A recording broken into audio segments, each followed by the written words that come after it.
माँ बाबा ने बड़े ही प्यार से नाम रखा था मेरा, निर्भया, यानी कि किसी से भी न डरने वाली एक लड़की। और क्या बताऊं मेरे बारे में, बहुत ही खुशमिजाज लड़की हूँ मैं। कौन कौन है वहाँ? कौन है वहाँ?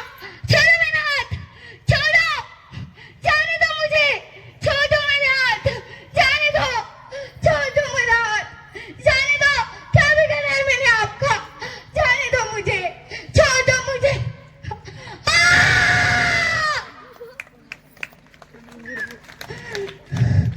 एक बात मुझे बतला दो, मैं लक्ष्मी हूँ या कोई मनोरंजन का साधन? आखिर मैं हूँ मैं लक्ष्मी तो गंदी नजर क्यों, और हूँ मनोरंजन का साधन तो तंजगी क्यों बताते हो? आज भी मुझे वो रात याद आती है। उस रात करीब 8 बजे थे, मैं और मेरे मंगेतर हम मूवी देखने गए थे।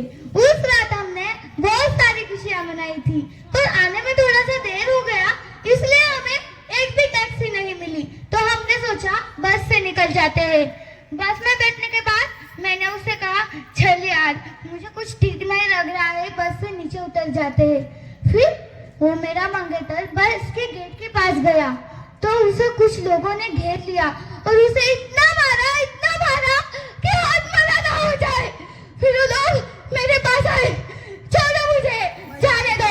उन्होंने मेरी एक भी बात नहीं सुनी, उन्होंने मेरे बाहर के धक्का बस के पिछले वाले सीट पर लेके गए। और वो जाने के बाद उन्होंने एक लोहे का रॉड लाकर उस समय बहुत ही दर्द हुआ। उन्हें लगा कि मैं मर गई हूँ, तो तभी उन्होंने मेरी लाश को बस के बाहर फेंक दिया। बस के बाहर फेंक दिया। क्या ही गलती थी मेरी। मेरे माँ बाबा ने कितने ख्वाब सजाए थे कि लाल चुनर में सजते हुए मुझे दुल्हन के रूप में देखना चाहते थे। उन्होंने क्या ही पता था कि वो मुझे सफेद कपड़े में लिपटे हुए लाश की तरह देखेंगे।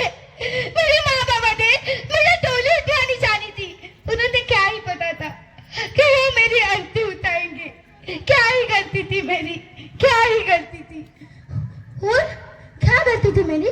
मैं देर रात तक घूम रही थी, क्या मैं किसी लड़के के साथ घूम रही थी, पर आखिरी वो मेरा होने वाला पति ही था ना।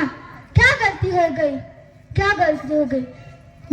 द्रौपदी, शस्त्र उठा लो, अब कान्हा नहीं आएंगे। द्रौपदी, अब सच में उठा लो, अब कान्हा नहीं आएंगे। अपनी लाज खुद ही बचानी पड़ेगी। दुर्गा बन, तू काली बन, शस्त्रों को नाश करने वाली बन। दुर्गा